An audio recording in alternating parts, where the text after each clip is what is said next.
Kevin, bonjour, vous êtes organisateur et on peut dire même créateur de ce festival GameFest. Je voudrais savoir comment est née l'idée et puis pourquoi ce nom. Eh ben, l'idée, elle est née il y a 10 ans maintenant, en 2015, à Charleville-Mézières, dans les Ardennes. C'était un projet étudiant à la base de fin d'études et on avait organisé un petit salon sur une journée qui avait bien marché. Et dans la foulée, on a créé une association pour continuer d'organiser ce salon à Charleville. Et puis au fil du temps, il a grossi et on a commencé à vouloir s'exporter également. Donc on a eu Strasbourg en 2023, Nancy à partir de 2024 et puis Saint-Étienne donc cette année. Comment ça se passe? C'est vous qui proposez ce salon? C'est les villes qui viennent vous chercher? Comment finalement est le départ quand on s'installe dans une ville?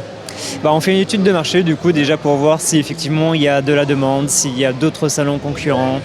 Et c'est pour ça qu'on a retenu Strasbourg, Nancy et Saint-Étienne. Saint-Étienne notamment parce qu'il n'y avait pas de salon au moment où nous on a signé au parc. On a signé, c'était en 2022. Effectivement on trouvait ça étrange quand même qu'il n'y ait pas de salon pour une ville aussi grande que Saint-Étienne.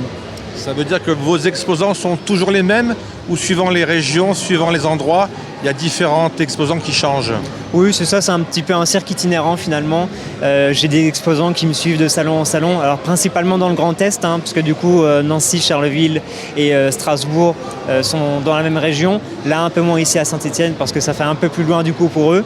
Mais effectivement, oui, ils me suivent de salon en salon et ça fait plaisir aussi d'avoir des exposants qui sont fidèles comme ça. Alors Game, j'ai bien compris que c'est le jeu. Qu'est-ce que vous mettez en avant pour attirer parce que c'est un univers particulier, on voit les gens déguisés, on voit beaucoup de jeunes. Qu'est-ce que vous mettez en avant pour promouvoir l'attrait de ce salon? Alors nous, nos dominantes, c'est vraiment cinéma-série, jeux vidéo, cosplay. On retrouve aussi un petit peu de culture asiatique, des mangas, mais vraiment cinéma-série, on le voit au niveau des invités. On a des comédiens de doublage qu'on a sur chaque édition. On fait venir des acteurs anglo-saxons ou français. Puis on peut faire venir également des chanteurs de génériques. Par exemple, on avait fait venir il n'y a pas longtemps Jean-Marc Anthony Cabella qui chante le générique de Pokémon.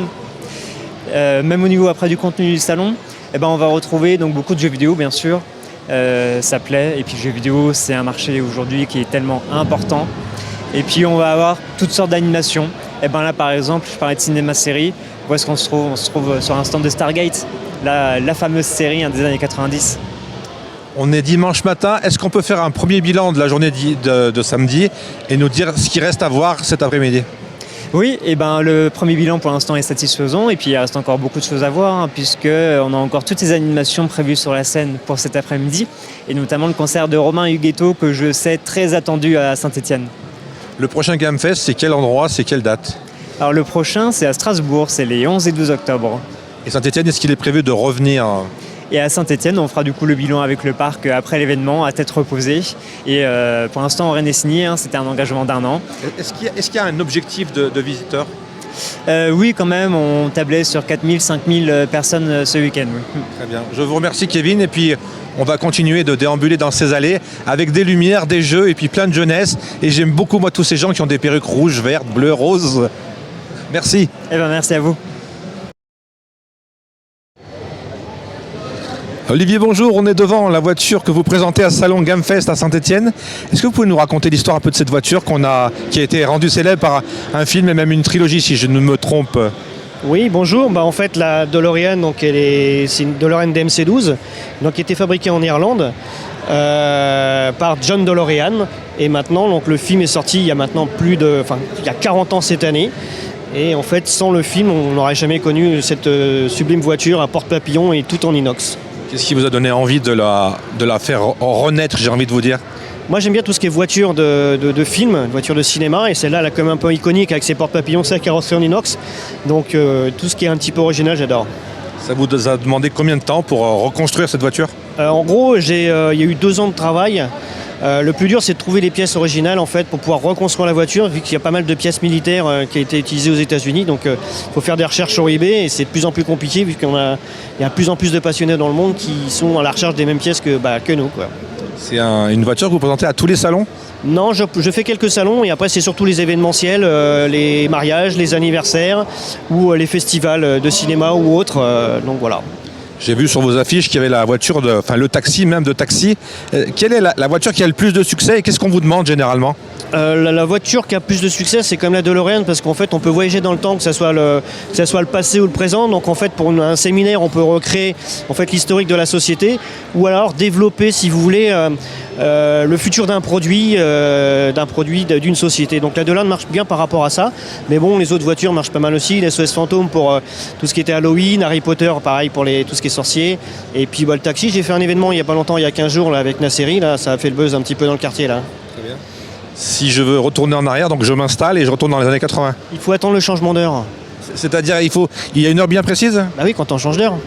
D'accord, très bien. Olivier, merci. De rien. Et puis bon salon. Merci, à plus, dans le futur.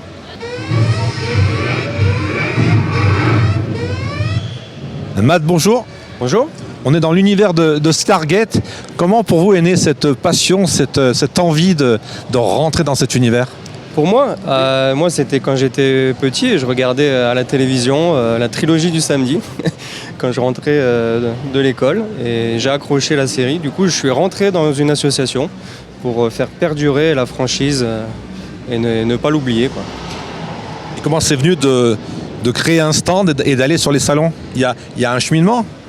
Le cheminement, c'est essayer de montrer au public à quoi ressemble la franchise, surtout pour les plus jeunes qui ne la connaissent pas, la faire découvrir et pas l'oublier dans les mémoires des plus grands. Voilà.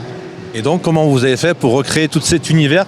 Je sais que les costumes sont des originaux. Comment ça s'est passé cette recherche et comment on va chercher justement tous ces, entre guillemets, ces matériaux? Et c'est un travail de longue haleine. Ça fait des années que l'association existe, ça fait environ 20 ans.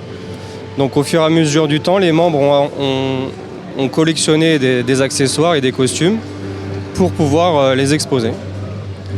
Et c'est des costumes qui ont été récupérés dans le monde entier. Comment ça s'est passé?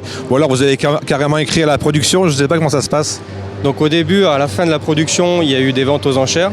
Donc les fans et les collectionneurs les ont achetés. Et au fur et à mesure du temps, ça se revend entre collectionneurs et entre fans. Vous nous avez raconté hors caméra une anecdote. Vous avez eu le plaisir de recevoir Richard Dean Anderson, l'un des acteurs principaux de cette série. Comment ça s'est passé? Donc c'était au Hero Festival de Marseille. On avait l'association Stargate SG4F avait un stand. Et l'acteur Richard Dean Anderson est venu nous rendre visite sur le stand pour découvrir l'exposition. Il nous a fait l'honneur et le plaisir de faire une photo de groupe avec tous les membres de l'association. J'imagine que c'était un moment fabuleux. Oui, il y a beaucoup de membres qui s'en souviennent. Ouais. Quels sont les prochains rendez-vous pour ce bel univers? Donc on n'a pas encore planifié le planning pour la fin de l'année, mais on a quelques bonnes idées de salons. On vous garantit pas mal de surprises. Dernière question, pour la forme, comment vous avez trouvé le public stéphanois? Accueillant, et ouais, très accueillant. Merci beaucoup. Et puis on repart dans votre univers. Merci.